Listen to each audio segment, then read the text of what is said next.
The first question we need to answer is why operational technology security? Why are you actually taking this course? To answer this, we have to see the evolution of the industry throughout the years. The industry evolution has been characterized and has been split into four distinct eras.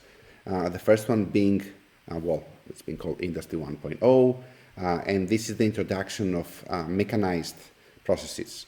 This happened, of course, before electricity was present through the introduction of steam. So we had the first mechanical production around 1700s that using steam, you could automate some of the things humans were doing before manually.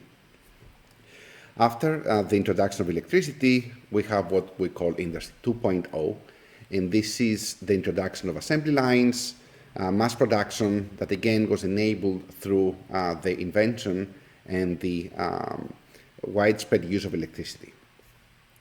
Then the next big step was the inclusion of automation and computers around 1970, that we had now electronics, computers that were automating some of the processes and didn't need human interaction. And we arrived to today. What has been the term that we use for today's landscape is Industry 4.0, the latest revolution. And in this landscape, we have what we call cyber-physical system, IoT, Internet of Things, smart technologies. You heard the term smart city, intelligent transportation, smart grid. So the idea here is that today you have a lot of digital devices that sense, and you have also controllers that they may take decisions by themselves, right? You have a lot of autonomous operation in place without much human intervention. So you can take decisions now in the time span of milliseconds, right? You don't have to wait. These systems don't wait for humans to interfere. They make their own decisions, and the idea of the Industry 4.0 is efficiency and cost reduction. That the operation is way more efficient now that it's being controlled autonomously and without human intervention. So with the Industry 4.0 come new security challenges. So the first challenge we have is the presence of a lot of digital devices, right? These devices you can think of them as regular computers. For example, you have a small x86 box or a small ARM processor with a regular Linux or a Windows maybe operating system. So having a lot of them is actually increasing the attack surface, right? Because if one of them is vulnerable or can be attacked, then you infiltrate the system and you can start your attack through there. So the first challenge we see is the presence of a lot of digital devices. Second challenge is connectivity.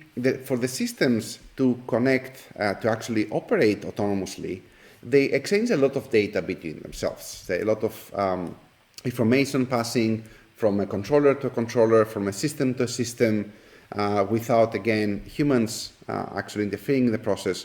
So this connectivity, it's great in terms of, again, autonomous operation, in terms of efficiency, but it comes at the cybersecurity risk of when there is an entry point, when someone manages to get access to the system, because of the connectivity, the attacker can hop through and find their way through different parts of the system and arrive to a point that controls the actual physical process, and from that maybe do some physical damage or cause some effect that may cause injury or human life loss. So connectivity is also an issue that has to be addressed from a cybersecurity perspective. And the third is the autonomous operation that, again, brings great efficiency, but comes at the risk of the fact that since humans are not involved, then the machine can make decisions that can cause damage, that can cause degradation of the product produced, that can cause some injury or can cause a mechanical failure or an explosion. In the past, the machines were, at some point they had to be, the final decisions were made by humans, but the latest evolution of the industry The machines work by themselves autonomously, so they make decisions in, again, nowadays maybe if we're talking about milliseconds to make a decision, and those milliseconds delays could cause financial damages of millions, right? So the magnitude is also enormous in this sense. At the same time, we have some ecosystem changes also affecting the cybersecurity of the operational technology world. More specifically, in the past, the operational technology systems were mostly isolated systems that had proprietary hardware and software.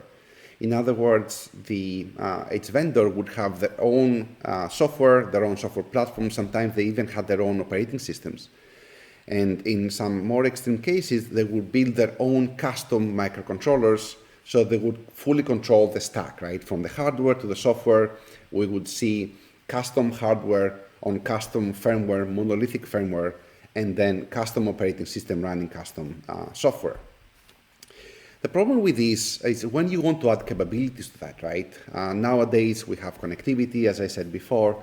You want to add maybe remote access through SSH or FTP, then the vendor would have to change everything, right? They have to update the hardware, they have to update the software, they have to update the firmware to have those capabilities. So as the vendor started adding features, they also started changing from proprietary to more commercial of the shelf. It's much easier to do SSH using, for example, the OpenSSL, open source software, instead of you writing all the cryptographic primitives from scratch.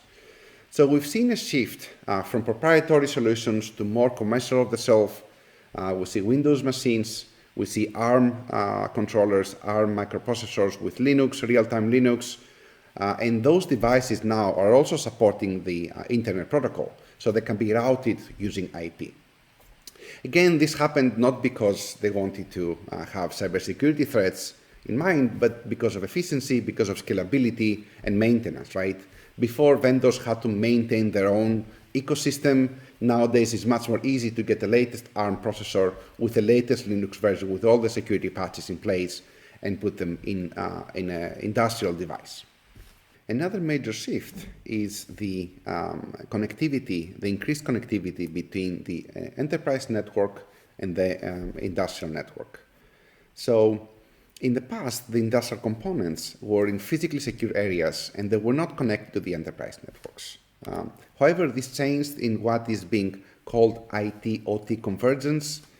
And to give more details to that, we need to first define what is IT and OT specifically. So IT is a term we're more used to, and it's all about processing data or information, right? As the definition says on the slide, is the use of computers to store, retrieve, transmit, and manipulate data or information. So IT is all about data and doesn't have any physical components involved. OT, on the other hand, refers to hardware and software that detects or causes exchange to the direct monitoring and control of industrial equipment, assets, processes, and events. So the big difference is that IT is about data and OT is about controlling and monitoring the physical world. A nice quote I found on Wikipedia is that you can think of OT as IT in the non-carpeted areas, right? Carpeted areas are typically your office space. When you sit, you check your email, you browse the internet, and this is where IT is. And OT is where the equipment exists and the processes are happening. So this convergence, right? The term convergence between IT and OT. It means that now we have both of them are connected, right? The IT world is connected to the OT world. And this is happening increasingly. And the idea behind it and the benefit of actually bringing things together is you can have real-time visibility to the process. You don't have to physically go to the operation technology part in order to see what is happening in the factory, right, or what is happening in the plant or the corresponding industry. You can see from the engineer can sit in the office and have visibility to the process and enhanced diagnostic capabilities. So if something goes wrong somewhere, they get a message that they can see, and then they can choose to actually maybe go there or not. So there are great benefits in actually the convergence, again, there are many things that are enabled by having this IT-OT. This IT-OT convergence is great for efficiency and cost reduction, but it comes at a cybersecurity risk, right? And the risk is that this isolation I discussed before is actually reduced. So in other words, you have on the right side of the slide, you can see the Purdue model of abstraction of an industrial control system, where you have the 4 levels from the process level, basic control, supervisory control, and the site operations, and you have the 2 levels at the enterprise side, right? So again, this is the industrial zone, levels 0 to 3, and you have the enterprise zone, levels 4 to 5.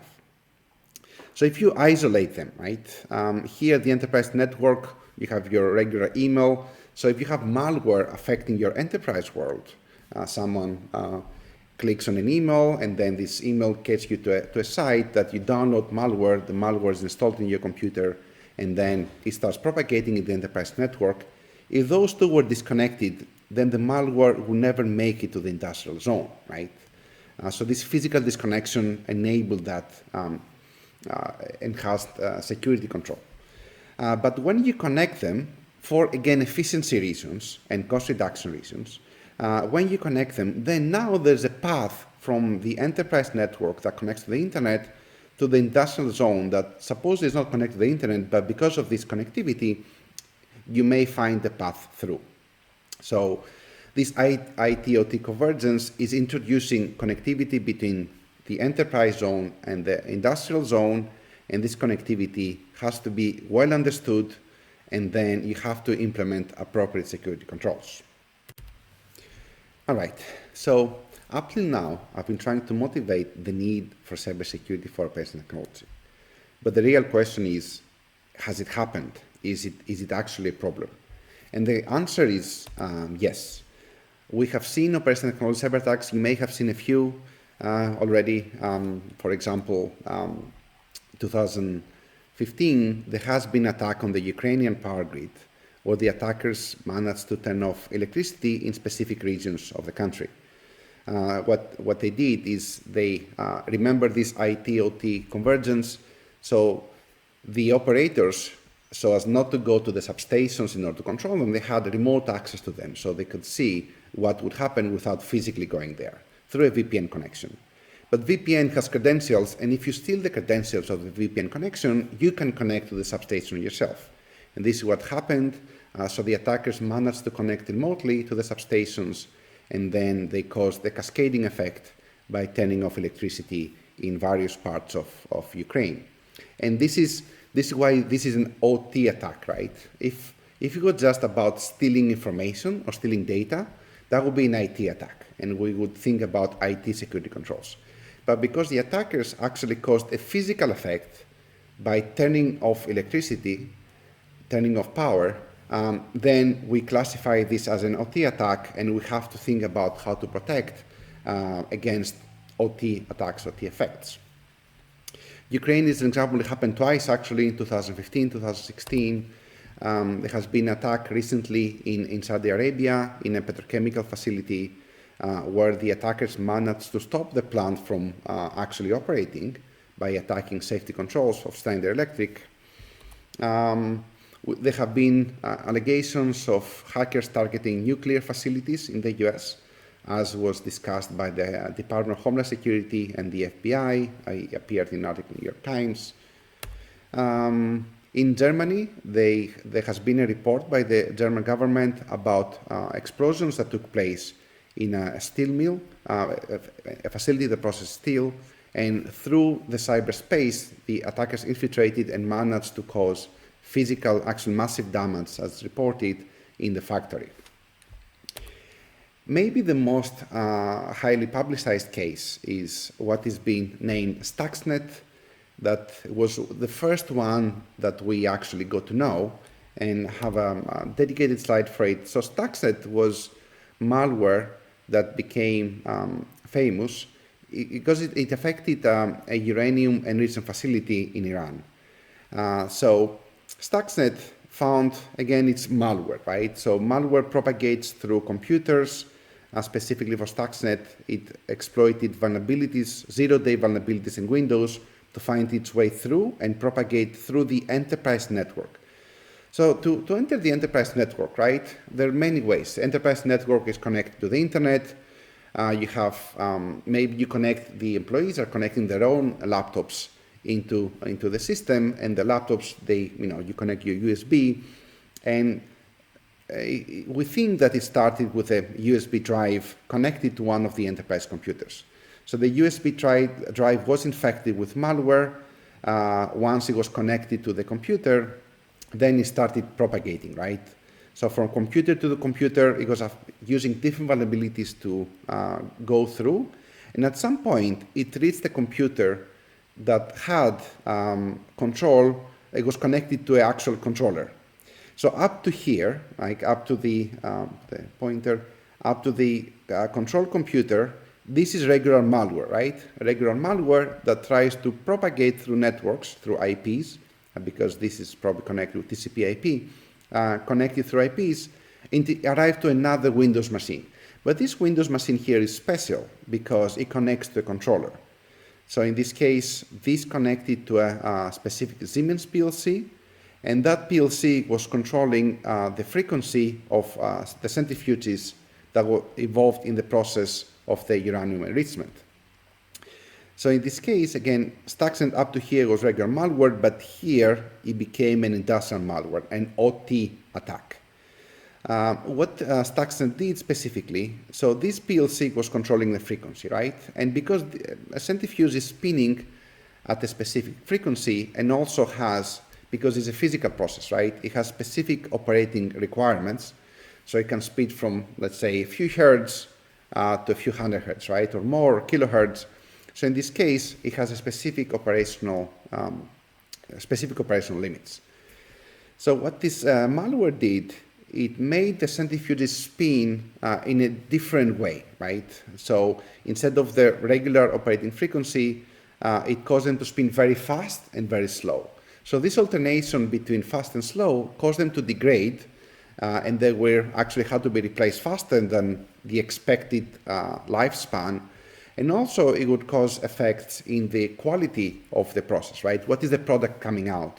So because they were not spinning at the right frequency, the product was affected, and also their lifespan was affected too. So they were being damaged, and they would be replaced more often. So Stuxnet, the purpose of Stuxnet was to cause operation delays. It wasn't so much as, let's create an explosion or let's kill or injure people, but let's cause disruption, right? So it was causing disruption by having the centrifuges replaced more frequently and also producing lesser quality product. So Stuxnet is a very highly publicized case. There are many books written about it. There are also movies that you can watch about Stuxnet and the attack and the effect it had on industrial control systems.